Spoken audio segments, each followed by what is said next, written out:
blow this up.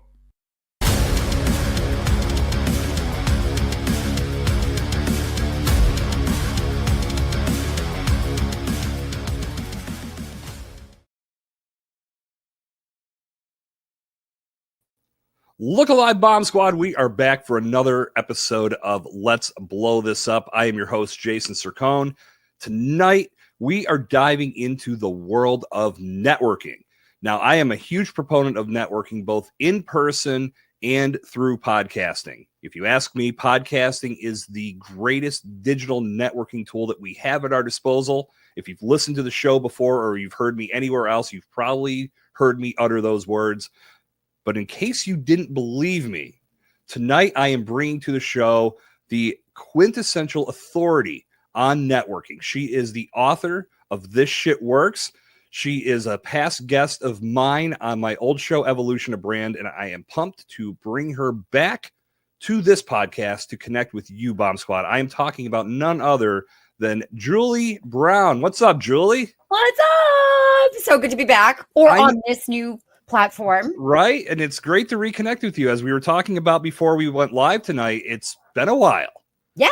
And I know you have been rocking the speaking circuit. You're absolutely correct. I have been. It has been very busy. No complaints. So what are some of the highlights of your most recent tour? You know, I actually have a big one coming up that I'm super excited about. It is my biggest stage, which will be 3,000 women in Omaha, Nebraska. And I am talking all about the power of women networking with other women, where we lift as we climb and we help other people succeed while we succeed. I'm really excited about that one. But in the past, this past year, 2024, I don't know. I had weeks where I went from California to Texas, back to California to South Carolina. And I just loved every minute of it because every new state I go to or every new stage I'm on, I meet so many new people. Well, we connected during COVID. Yep. I'm trying to recall the timeline here. Mm-hmm. And at that point in time, none of that was available. So It has to feel good to be back on the road in front of people face to face again, because that was just a crazy time for speaking, for networking, for podcasting across the board. We all had a lot of adaptations we had to bring into our lives. So it's got to feel good to be back out there. You know what? It feels good to be back out there, but I'm a little nostalgic for the pandemic sometimes, because it forced us to be so creative about not just networking, but meeting new people and disseminating information, and staying on top of things. Like when you think about us as a collective human society, we were so creative during that time. And I sort of almost miss the push that you needed every day to stay connected, like all the creative ways we could stay connected. I will agree with you there, but I will also say that there were certain elements. I mean, okay, let's start with podcasting. Sure. I think this environment that you and I are in right now became so normalized because of the pandemic. Yeah. And it allowed podcasters to really expand and spread their wings beyond just trying to do interviews locally. I know I had already been doing this type of thing through Skype. Yep. And then I transitioned to Zoom when that became a thing. But now I've moved on to StreamYard. Bottom line, being digital allows me to connect with people across the globe. And 100%. Those were opportunities that weren't necessarily capitalized on by a lot of people. Now, I mean, you think of how much further that's taken our reach and taken our ability to build a show. You can't duplicate that. But I will say on the flip side of that, I was at my breaking point with virtual networking groups. I needed to be back in front of people. That's where I thrive. And that was blowing me away at the time. Yeah. I got to be honest. March 2020, we all know when, the 17th of March, when we're all told to stay inside. Mm-hmm. I was like, that's it. My speaking career's over. Like I was sending back checks. Like my stages were canceled. The conferences were canceled. And I was like, this is it, And then within not even a month, everybody was like, okay, well, how do we do that? We know we're in this for the long haul. How do we do business? How do we network? How do we lead generate?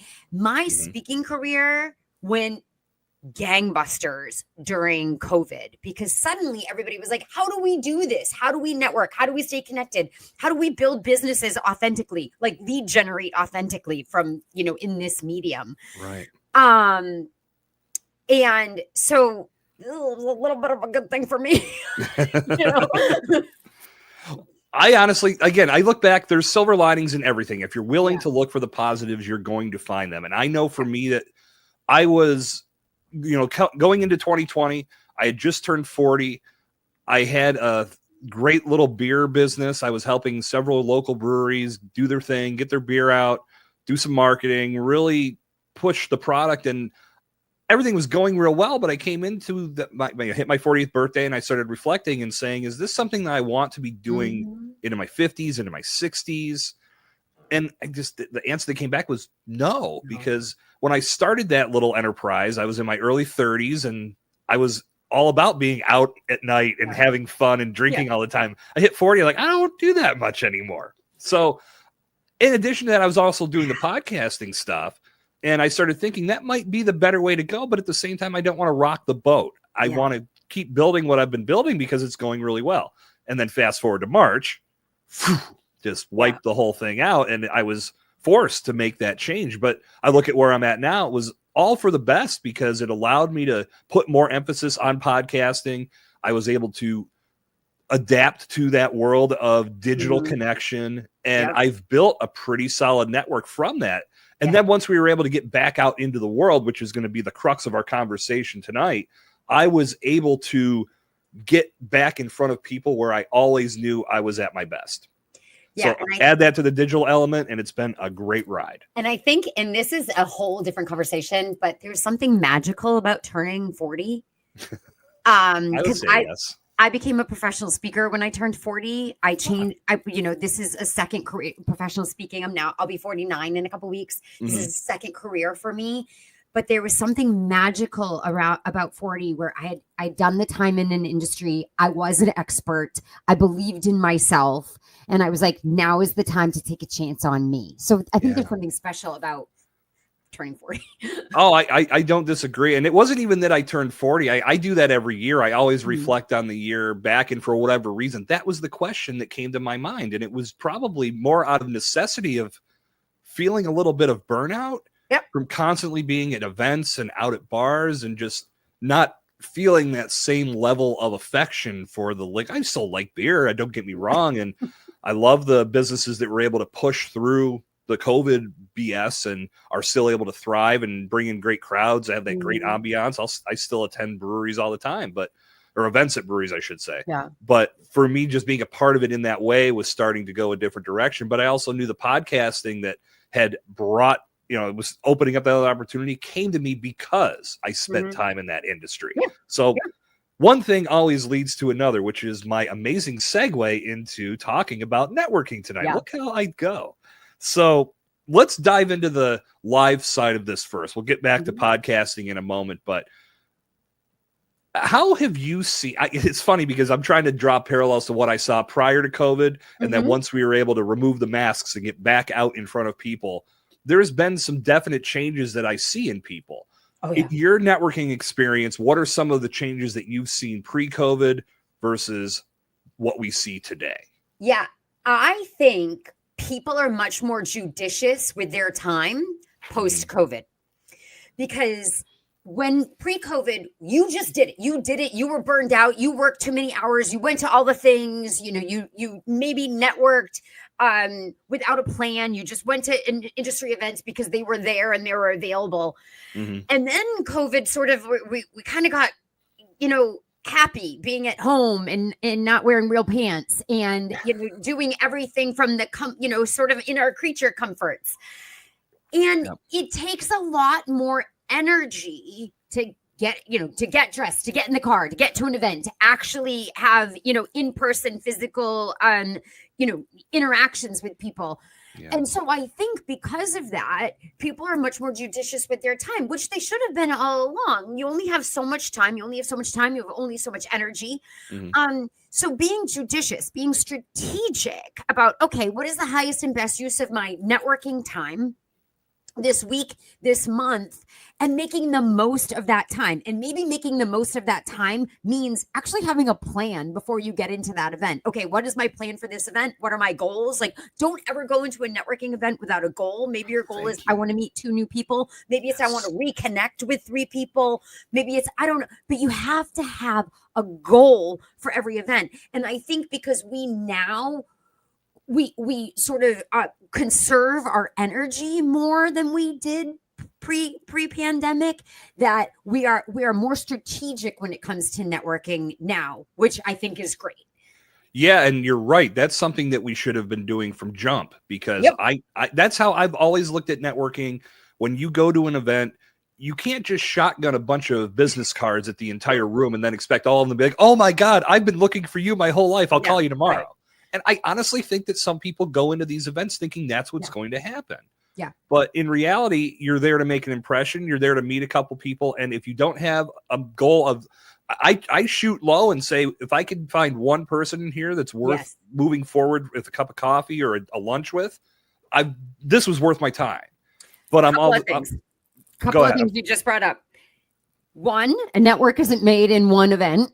Right. So don't go into that networking event saying, I have to meet everybody. I have to give my business card to everybody, because the networking is a long game. Yes, it will create a competitive advantage for you, full stop, but it has to be done slow and steady. You can't make a network overnight. And also, too, in regards to like, I'm going to go in, I'm going to get you, somebody's going to say, oh, I've been looking for you my whole life. I don't give a shit what you do if I don't like you. So if you put your business card in my hand and I have not asked for it, the first thing I'm going to do is throw it away. Yep. Because you are pushy. Yeah. And I don't like that. I want to build relationships. And then from those relationships, I will decide who I work with. We know that people do business with and refer business to people they know, like, and trust. Bingo. You cannot get to the business part of it if you hop, skip, and jump over getting through know, like, and trust. Yeah. That happens so much in a digital environment too. And I think it's just, it's blown to the furthest extreme in a digital environment. We'll get back to that. But 100%. To what you're saying, Julie, I'm a prime example of this. When I came into Bombtrack Media, everything launched at the end of 2023. I knew going into 2024, because my prior time had been either building a network virtually, which meant most of the people I had been working with were not in Pittsburgh where I'm located. But also outside of that, it was the beer world that I was in. And that really wasn't going to help me where I was going with Bombtrack Media. Yep. So I knew I needed to get out and start networking again. And it was a challenge I was looking forward to tackling, because I love being out and meeting people. So I set a goal of 1 event per week. If I can find 1 live networking event per week and just get out there and see what happens. In my mind, I thought, this is going to build a little spider web, because one event's going to lead to these people. Why don't you come check out this event? Yep. And that's exactly what happened. And I ended up joining a BNI group because of that. And it probably took anywhere, I don't know the exact time, but it's probably about 6 to 7 months before I really started to see that work. Oh, yeah. And I remember at first telling my story, talking about what I did, and everyone looking at me like I had 4 heads. Yeah. And in my mind, I kept saying, am I saying it wrong? But then I was like, well, wait, okay, just keep pushing. Let's just keep telling the same story. But the goal for me was not what I was doing in front of this room of 60 people. It's what I love about my group. We have the biggest chapter in Western Pennsylvania. But I was able to connect with those people one-on-one. Yep. That's where the magic happened. I was able to tell that story in a tighter little tight-knit environment. And just, that's where the eyes went, oh, this makes sense. And then slowly but surely, as everybody got to know me and like me and trust me, now things are going very well. So you're spot on. If you're not willing to put in the time, not a lot of good things are going to happen. You made a great comment where you said it was about 6 or 7 months where you started seeing traction. When I consult with companies and they want me to help them, grow their market share or penetrate a new market, I always tell them, if you don't have a year before you need to turn a profit in that new market or build or to land that new client, don't hire me. Yeah. Because I'm not a Hail Mary. If you need a project Mhm. tomorrow, you're already too late. You're a year behind. You're a year Right. behind. Yeah. So going into the idea of building a network in order to build your business, you have to think about it as I need to invest 12 months into these activities. And at that point, there is a watershed moment after 12 months. But Mhm. if you don't give it that, and if you're pushing and you're trying to push business on people, you're literally just going to turn people away. Yeah.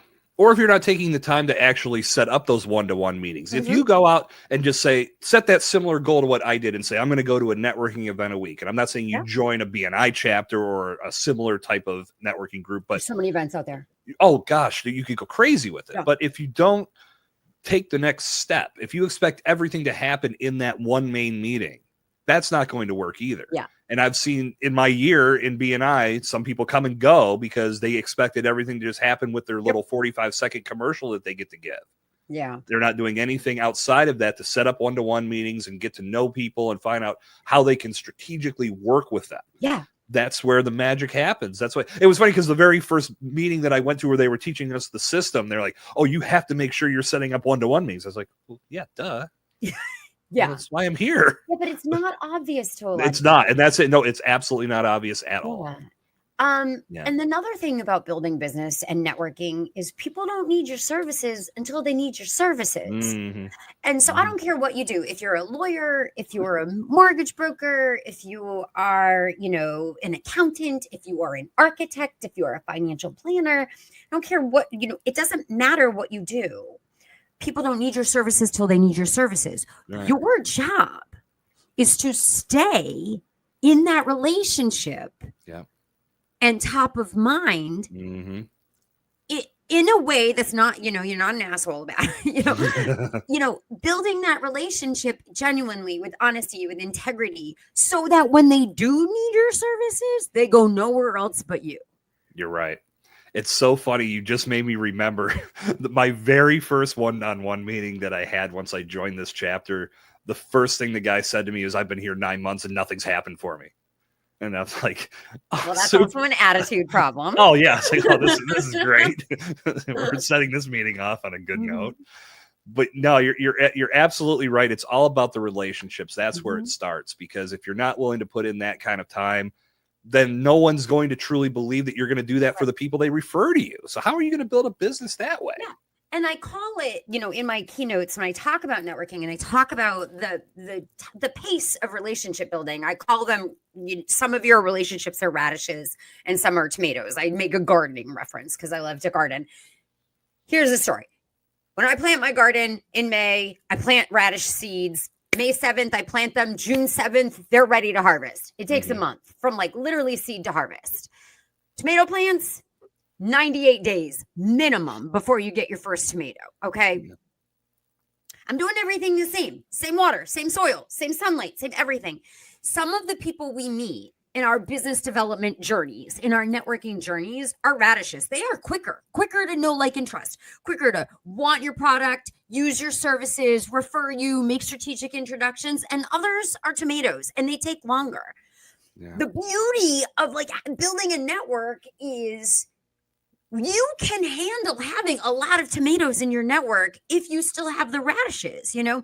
As a professional speaker, I have had people who have seen me on stage literally run up to me after I get off stage and say, you have to come to my company, literally put their card in my hand. I'm at their company the next month. Yeah. I have people who said, we got to find a way to work together. And it has been 5 years. Mm-hmm. The way my business is built, I don't need to bully anybody into working with me because I have so many connections. I have so many leads that they're all coming in due time, but their due time keeps me busy enough. Yeah. I've never used the garden analogy, although I may start. I like that a lot. I think what I've used was every networking event gives you an opportunity to meet someone that you might be able to do business with. Sure. Or you might meet somebody that just you want to go have a beer with. and you want to hang out with. And there's Right? absolutely nothing wrong with that. If you Nothing. aren't getting, like I said, I look at my BNI chapter, I'm in a room with 60 people. I'm not going to get a lead from every single one of them, but we can still hang out. We can still have a good time. We can still be friendly. And when the time does come, if I do need them or I have someone I can send their way, I'm absolutely going to do it. Yeah. But going into it expecting the whole world to change, it's a lot like, I'll draw a big parallel to the podcast world. A lot of people start a podcast thinking everything's going to change immediately, and it's not going to require hard work, and it's not going to require effort and getting better at what they're doing. It's just, I got a podcast now. Everyone's going to put money in my pocket. Yeah, I'm going to get sponsors immediately. Yeah, just because I have this show, I'm ready to monetize. No, there's so much more that goes into doing it right. Yeah. If you really want to build a long-term entity, you've got to you got to be in the trenches and you got to put in the work. But the benefits that come from it, once it starts to bear fruit, a little bit of a gardening reference, you're going to be in such a better place. See, I try to keep up with you, Julie.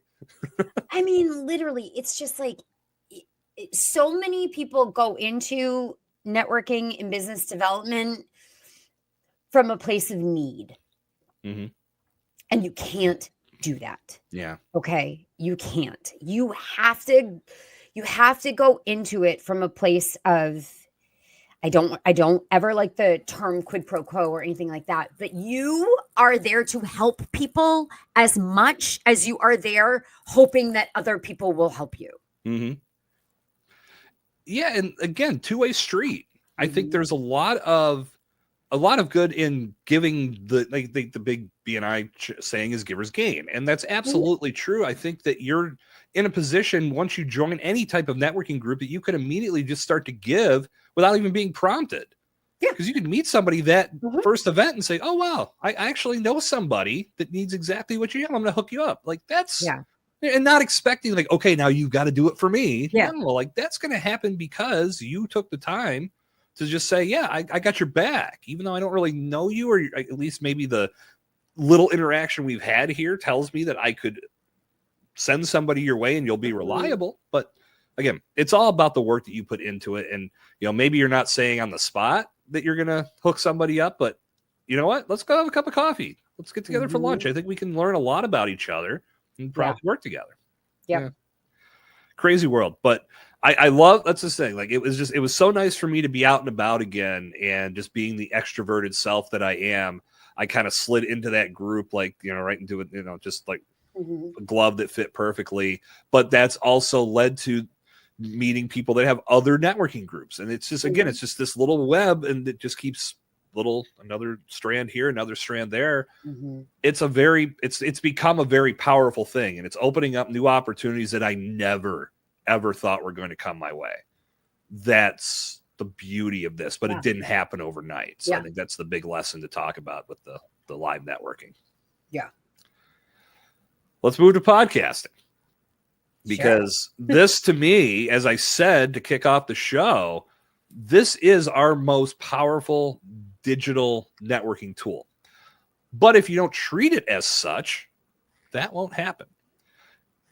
When you've had people on your show, did you have a thought in mind about adding them to your network when you were interviewing them? Or was it just, I want to capture their expertise for 30 minutes to an hour and have content?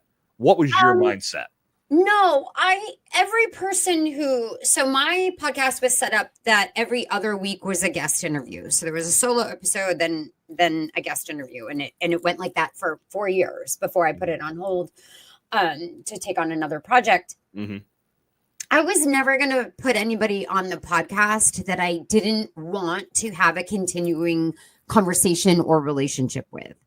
And so everybody who went on the podcast, I connected with them on LinkedIn. I had multiple emails with them. I had follow-up with them. And a number of them are still part of my sort of close network. Some of them are, my loose ties, my extended network, but a lot of them are part of my close network. That was always my thought, whether I'm building my own show's content or I'm going on somebody else's podcast, I always looked at whoever I was going to be collaborating with and said, what can I do to build a relationship with this person?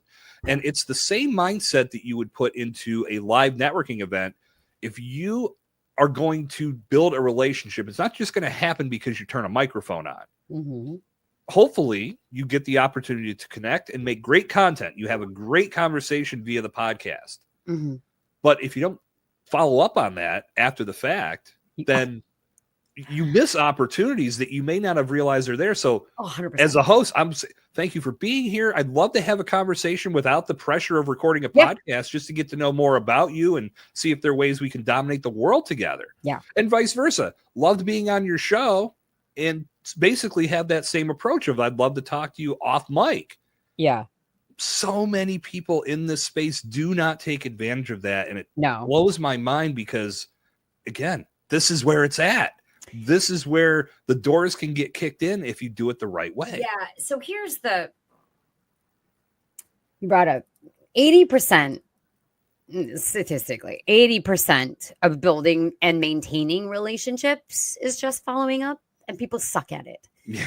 Yeah. People suck at it for a number of different reasons. One, they suck at it because they think it's the other person's job. Two, they suck at it because they're afraid, they have a fear of rejection. Three, they suck at it because they have terrible time management and don't have the time to do it. Yeah. I mean, honestly, if you take one thing away from this conversation, besides, having a plan before you go into a networking event, if you take one thing away, if you become good at effective follow-up, you will blow away your competition. Crazy. 100%. I could speak exactly to that point because just this past weekend I spent, or this past Friday, as you and I sit here and record, every other Friday I do what I call a CEO day. And I know many people do something to that effect, or they even call it the same thing, but it's usually, it takes a few hours, but I do a full evaluation of everything I'm doing. I look at my leads. I look at my current clients. I look at projects. I look at my income, revenue. Where do I need to make adjustments? Where do I need to make changes? So on and so forth. In that process is follow-up. So at a minimum, every other Friday, I am following up with past leads or people that we've talked, but never, nothing ever ignited. Yeah. And I did that with 2 people this past Friday and got responses. I just landed a 5-figure contract the other day because I followed up with a lead that I was like, hey, I don't know, maybe now is the right time for us to work together. Like, if it's not, I'm still here for you. And she wrote back and she was like, it is now is the right time. 5 figures. No, that's huge. And that's where you said it. The follow-up is magic if you do it right. And it's not just putting yourself in this position of desperation or sending emails every day. Like, what are we doing here? No, you're framing, if that's how you actually word it, is perfect. That's typically how I put it too, is I know we talked about this date, but that date has passed. Where do we go from here? Something very simple to the point, not like I'm so pumped and excited to work with you. Make sure we get in touch. Like, no, like you don't want to lower your status. You want to make that connection, but it's all follow-up. Because we have so many things going on. I know there are things that if I don't get the follow-up, I miss. I try to be very diligent with what I put on my calendar in regards to tasks and events and all the things I need to remember, but we're all human. So that follow-up can be huge. And again, that big opportunity, if you wouldn't have just taken 2 seconds to send that email, 5 figures lost. So here is also what a lot of people don't talk about when it comes to networking is having a really reliable database, having a reliable customer relationship management software of some sort, so that you can not only have a space for all of your contacts and the historical data of how you met that person, when their birthday is, what their dog's name is, do they golf, what do they do on the weekends, blah, blah, blah. But also any potential leads that are coming out of your relationship, all of your relationships, having a place to say, okay, this is my pipeline of leads, and this is the next step I need to do on every single one of these leads. And some of those next steps are send that check-in, say, hey, it's been 3 months, happy spring, just want you to know I'm still here if you need anything, and maybe it's following up with something else, but you cannot effectively build a network and also build a business off of your network connections if you do not have a reliable database or customer relationship management software to manage all of those relationships and leads. I could not agree more. When things change for me, I don't know. I mean, I don't even know what you would file this under, but I use Trello. Oh yeah, Trello board. Yeah, Yeah. that's So project management. Yeah, it is like I always think of them as like management boards, not as a database. Right. And through that, though, especially starting small, you can do that for free. As your business grows, you might want to look at something that's a little bit more in depth. But Trello allowed me to set up a board of categories of this is new lead, here's where we're at, and I just kind of move them down the chain depending on how far we get in our relationship, and hopefully we're getting to that green part where they are now a client of mine. So that to me made it easy, because now, like I said, every other Friday at a minimum, I'm looking back and saying, okay, this person's here, I need to follow up here, and it allows me to proceed with growth in a lot more organized fashion. 100%.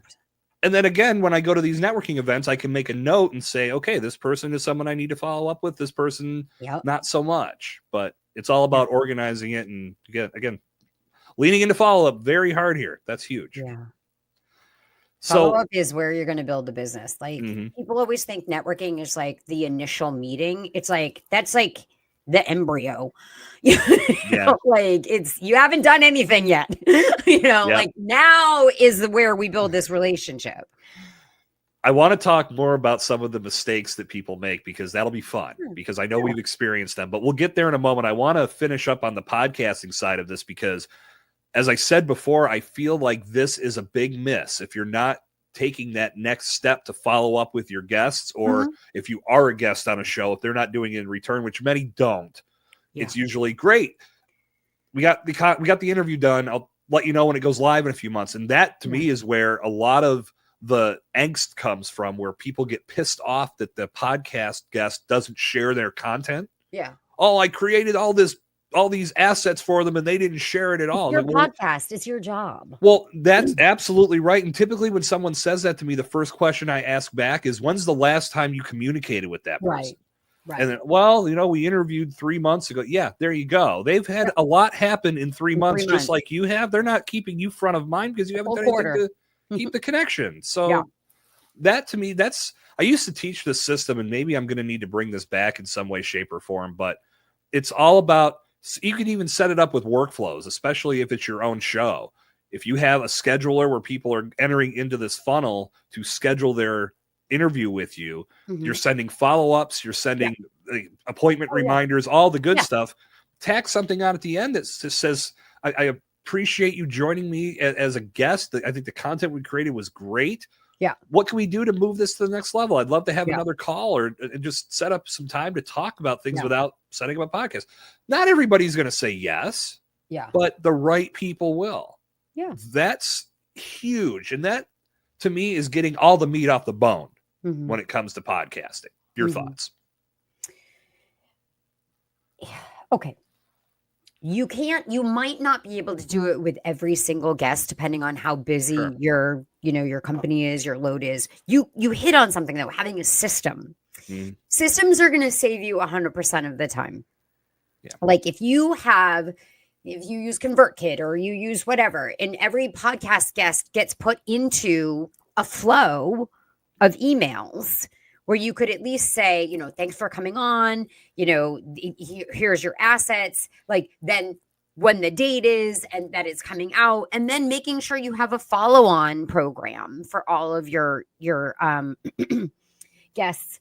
Listen, if you're not, I think, and you and I are both on LinkedIn a lot, LinkedIn is such a great tool for keeping in touch with a tremendous amount of people in one spot. And and at the same time, like the people who have been on my podcast that are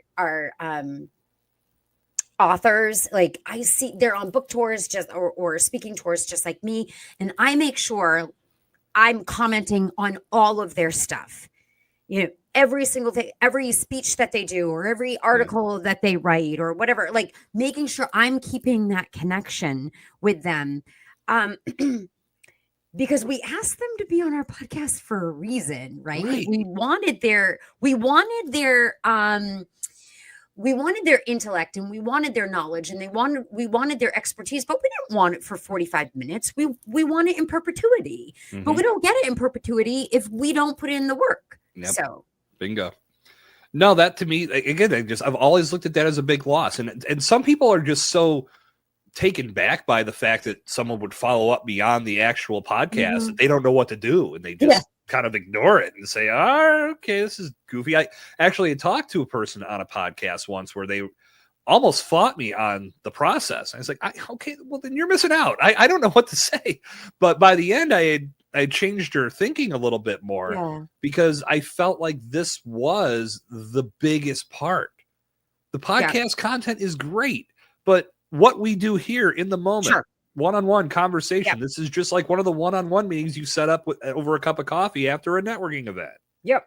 So bringing it into a digital perspective, it just opens up so many doors. And again, like the person you're talking to may have nothing for you.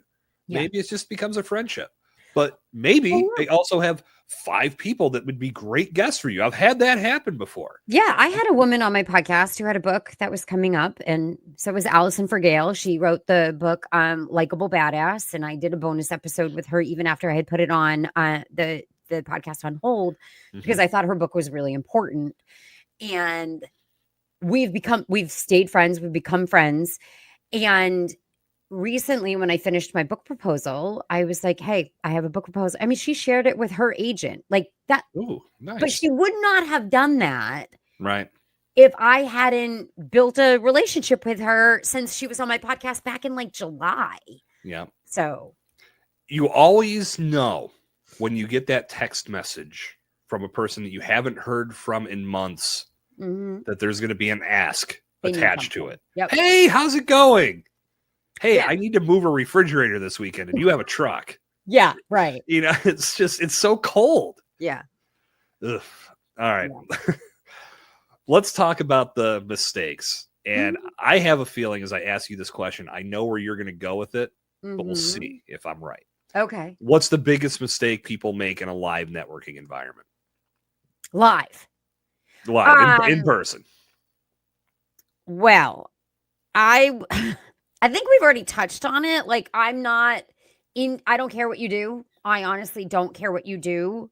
If I don't like you, if I haven't gotten to know you, if we haven't had the proper introduction, and if you're just I go to events where literally people sit down at a table and just hand out their business card. And I literally just go, because I don't care. I give zero fucks about what you do. Sorry, am I allowed to say fucks on? Yeah, you're fine. I have zero fucks about what you do. If you don't even know my name, So I go into every networking experience with a human first mindset, meaning these are just people. These are humans. They have big, messy lives. Maybe we'll be friends. Maybe we'll do business together, but I want to get to know them first. Yeah. I can solve that problem for people. Get a digital business card. Yeah. Put it on your phone, get one on your wrist, or have it in your wallet, whatever. Yeah. But you're then not in this mindset of that you're just going to chuck it at everybody you see. You're going to be a little bit more selective because now you've got to pull it out and you've got to have them tap it so they can put your contact information in their phone. That to me creates a genuine experience just from that exchange. And now you're not just doing what you said of just like, oh yeah, I sell insurance. Here's my card. And then you're just shoving it in front of everybody at the table. It's like, well, if I don't need insurance, I don't need this right now. That you're right. I think it's piggybacking off of what you said on LinkedIn. And I know I had commented on your post about people that go up to you and say, what do you do? What do you do?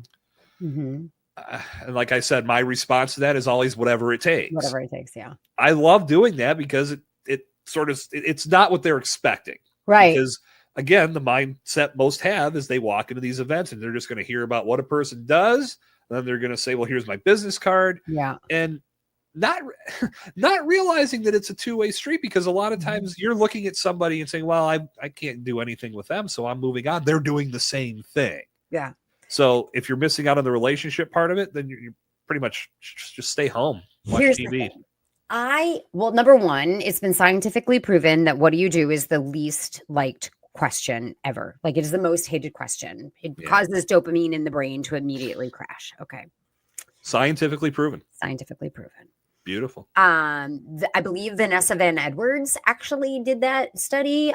She is The Science of People. Okay. This is not ages, a few years ago that she did an article on that is the number one hated question. Wow. This is how I approach networking in such a human focused way first. And I never go to an event where this doesn't happen to me, where I go in a human centric way. I have dopamine inducing conversations. I learn about other people. We are having so much fun. Mhm. And inevitably, then someone says to me, what do you do? Yeah. Because Buzzkill. they are so, no, at that point, it's not because they are Okay. so interested in me. I have made them like me. I have made them laugh. Okay. I They're see what like, you're saying. what Yeah. does this crazy bitch do? You know, like then, like it just happened to me. I was at an event. I was like, blah, blah, blah. I was wearing sparkles. I'm always wearing sparkles. You know, this woman was wearing sparkly tights. And I literally walked up to her and I was like, if you don't give me those tights, I'm going to steal them. And she was like, she looked at my shoes and they were sparkles. And we were like joking and laughing. And then all of a sudden people were like, oh my God, look at the two of you. Look at the two. And she just stopped. She goes, stop. Who are you? And I was like, I'm Julie Brown. And there's never an event where I don't go in human centric first, where then somebody actually cares about what I want. Now they're curious about me as a person, not just like, oh, blah, blah, blah, but like curious about like, what does this woman do? You know? And that is when I'm okay talking about work. When they are like, I gotta know what this woman does because I need her in my life. Yeah. You flip the script. You start with the human side of things first because that's what we all are. That seems obvious, like we said at the beginning here. That seems obvious, but it's not. Yeah. And again, I think a lot of it, has to do with many people are introverted. And they're just not in that mindset of, I'm going to talk to 50 people tonight because that's incredibly intimidating. Yeah, but I want to talk to 50 people. You can't possibly follow up with 50 people the next day. No, but I think a lot of times that's the pressure that gets put on somebody, especially if they think, I've got to come out of my shell tonight and I've got to do all these things. But I want to do a callback to our past conversation on my old show, Evolution of Brand, where you talked about introverts. Yeah, and I think they're great. How good they are for networking. Yeah. So let's dive into that real quick. Reshare that good nugget. I don't know why societally we like to tell introverts that there's something wrong with them. There are so many books, so many articles that are like this for introverts, that for introverts, like blah, blah, blah. As if low-hanging fruit. As if there's something wrong, as if there's something inherently wrong with being introverted. I've yet to go to the bookstore and seen one book titled, why don't you just shut up, extroverts, and let somebody else talk for second. You know, we like to laud extroverts as if that's the way you're supposed to be. And I think introverts have got it correct. Number one, they listen, but they listen to understand, not listen to just wait for their turn to chat, talk. Two, they usually go into networking events more prepared. Yeah. The person who asks the questions is the person who controls the vibe of the conversation. And introverts generally go into networking events with their question. Okay, this is what I can ask. I'm prepared, where extroverts tend to go in and wing it. Winging it isn't a strategy. Yeah. Okay. And introvert versus extrovert is a lot about where we get our energy from too. Like just going into a room full of people and working a room. Does it drain your battery? Does it fill your battery? If it drains your battery, go in, talk to two people and get out of Dodge. I already said it. You're not going to build this network in one event. Right. I just think introverts are tremendous networkers. I could not agree more. I think that we have this preconceived notion of this person's too quiet because we're the exact opposite, and therefore they have nothing to offer. And loud isn't a strategy either. No, we're wrong. There's nothing wrong with the introvert personality whatsoever, and there's no reason why after you connect with them and have that human-centric conversation that they wouldn't open up a little bit more. Yeah. And if you're not willing to go to that level, that's one of the greatest compliments I've ever received. And my dad told me about this was somebody had asked him what I was doing. And he was talking about some of the podcasting stuff I did. And they said, oh, that makes sense. He could talk to anybody. Mm-hmm. I was like, yeah, I don't like to label it as a superpower because I know people say, well, what's your superpower? I hate that question so much. But I've always taken pride in the fact that it doesn't matter what the situation is. I'll talk to anybody because I enjoy the act of talking, hence being a podcaster.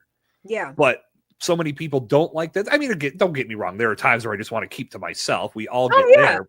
But for the most part, if I'm in an environment where it requires me to be social, you better believe I'm going to be social. I know this is one of the things, like, as I've gotten older too, I used to think I needed a liquid lubricant for that. Not so much anymore. Still okay if you have it. It sure is. But I used to, I mean, I didn't, I wasn't an excessive drinker, but I liked to party, and it obviously made things easier. But as I've gotten older, I like having productivity as an option the next day. So I know I can't drink like I used to drink. Yeah. But that doesn't make me any less social. So I can go to any of these events, and I've gotten to a point now where I can be just as social sober as I used to be after a few beers, which is a great spot to be in. This is a really great exercise for introverts to start, actually anybody to do. I call it single serving friends. And it is talking to somebody in an environment where nothing can come of it. Okay. Like, for me, I ski every weekend. Mm-hmm. So I make sure I pull in a single into my ski chair, and I have that, 8-minute ride on the ski chair to say, how's your day going? What have you skied today? Are you from here? Like having a single serving conversation with them. Yeah. And then we get off the chairlift and they go their way and I go mine. Yeah. Nothing bad is going to happen on that chair ride. Do it at the grocery store. Say to the person in front of you, oh my God, I love your shoes. Oh my God, I love that hat. Like single serving conversations. It is a muscle. Talking to strangers is a muscle that you can build. It is a skill you can build. And just start having these, like, nothing's going to go wrong. Okay. Nothing's going to go wrong.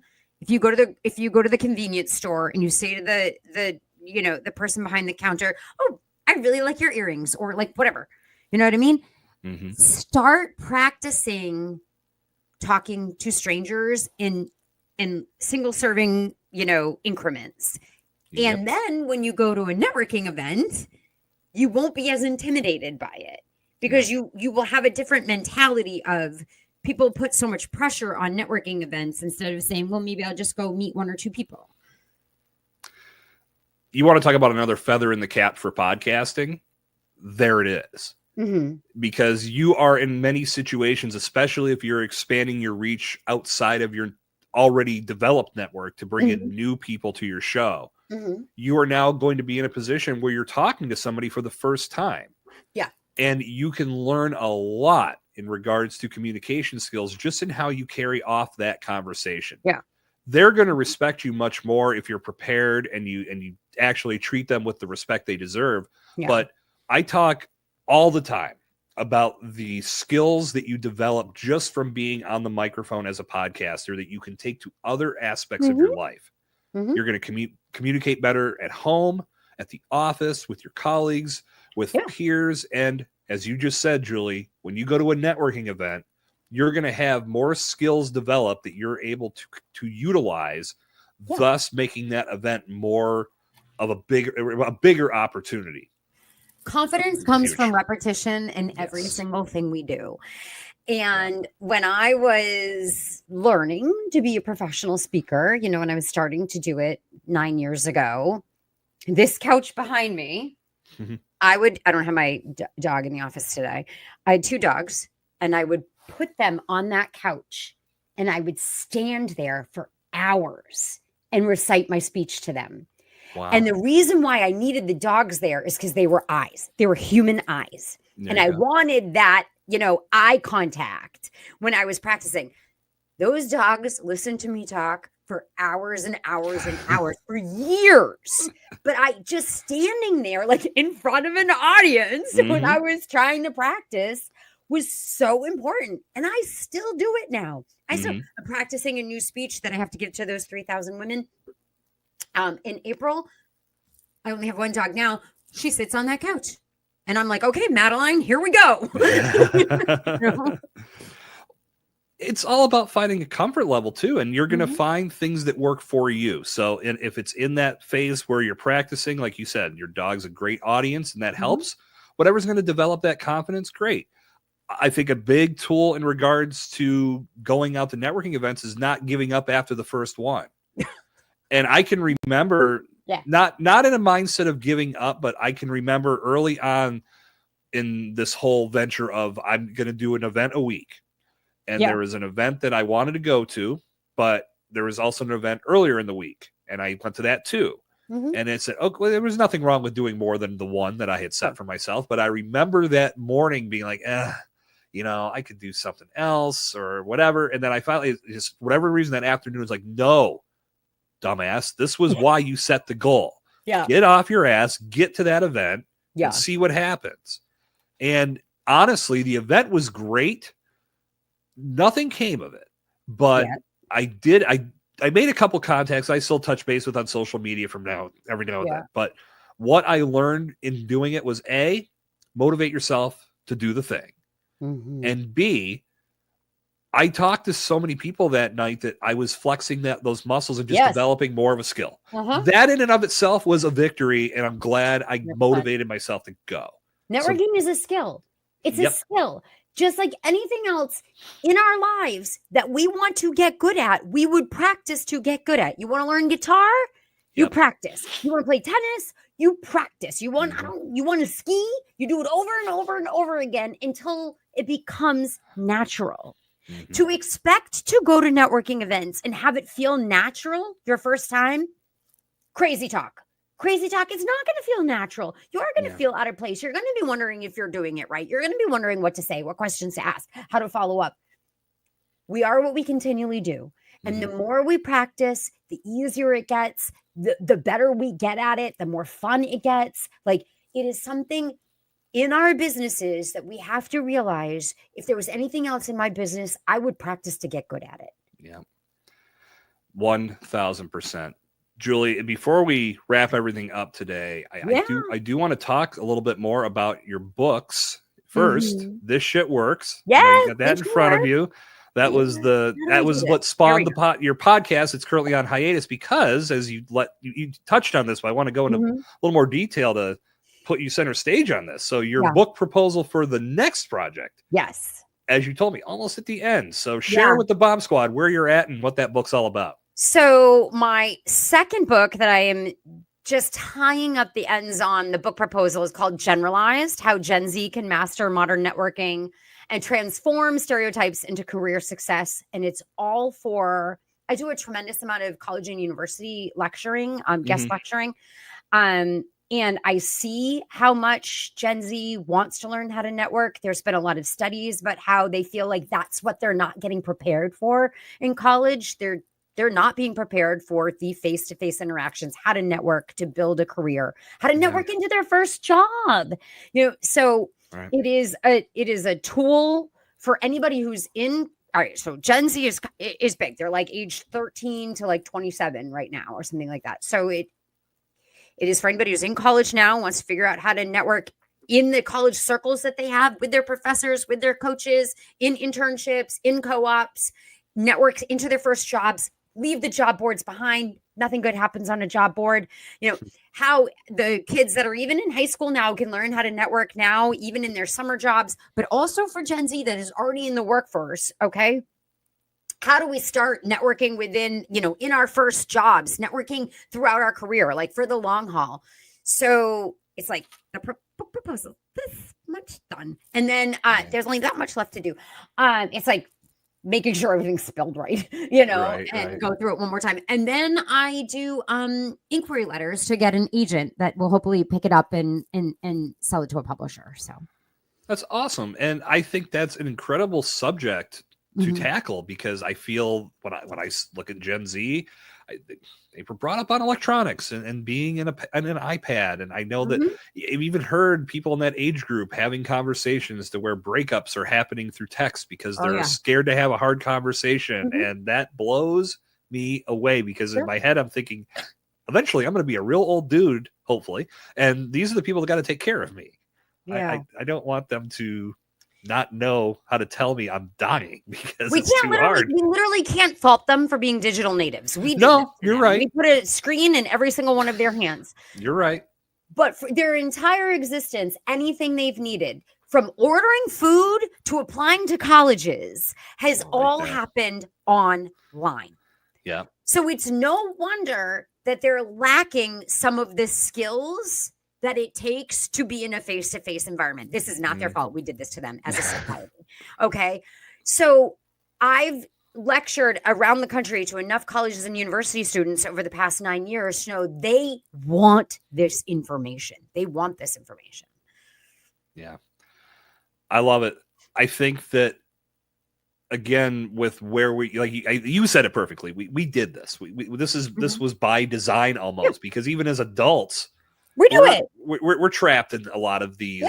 The ease of pushing a button and a car comes in 5 minutes to take me wherever I want to go. Like I know I didn't grow up on that. I know you didn't grow up on that, but here we are. So I think, taking strides just to find the balance, I think is really necessary. So good for you. That's a great subject and a great way to wind down our conversation this evening. So Julie, as expected, this was an absolute blast. Always love when we connect because I know that good content is going to get shared. So if the Bomb Squad wants to connect with you for more value, how do they make that happen? So they can go to juliebrownspeaks.com. That's my website, juliebrownspeaks.com. Lots of information there. You can get on my newsletter. You can ask, how we could work together. If you want the book, This Shit Works. How do I do this? It's on Amazon or Barnes and Noble. And LinkedIn, Julie Brown BD on LinkedIn. Just let me know how you found me when you reach out to me, because I get a lot of people who reach out to me and go, "Oh, I love what you're doing," and then I delete them. So let me know you found me here. Well, I'll put the links in the show notes as always. Make it easier to connect with Julie, so you can check out what she's up to, check out her book, be prepared for the next book when it inevitably comes our way. But highly recommend checking out some of the videos that Julie posts on LinkedIn because they're awesome. They're hilarious. They're insightful. And if you do get a chance to see anything she does in a public speaking realm, please do, because those videos are outstanding. So keep posting the good stuff. And I wish you your best on as we sit and record, you're on your way to do a keynote today. Yep. In 2 hours, I got to go do one. So it just hit me too. I know that we're pre-recorded, and I keep saying tonight, but when you look at your window, there's sunlight coming in. So there might be people going, "What the hell is happening right now? Like, where is Julie located? Alaska?" I am in Boston, which is not usually this bright and sunny, but today we got a good day. So good. Well, again, Julie, thank you so much for being here. And to the Bomb Squad, we'll be back with you again next week at 8:00 p.m. Eastern Time on LinkedIn, on YouTube, and on Facebook. If you're not following the Bombtrack media networks where you can catch this live stream, I don't know how you're hearing this. Maybe you're just catching this on the podcast, but go to bombtrackmedia.com/live and you can connect to your network of choice. Please don't be a dick about this. On behalf of Julie Brown, my name is Jason Sircone. This has been Let's Blow This Up. And until our paths cross again, stay explosive.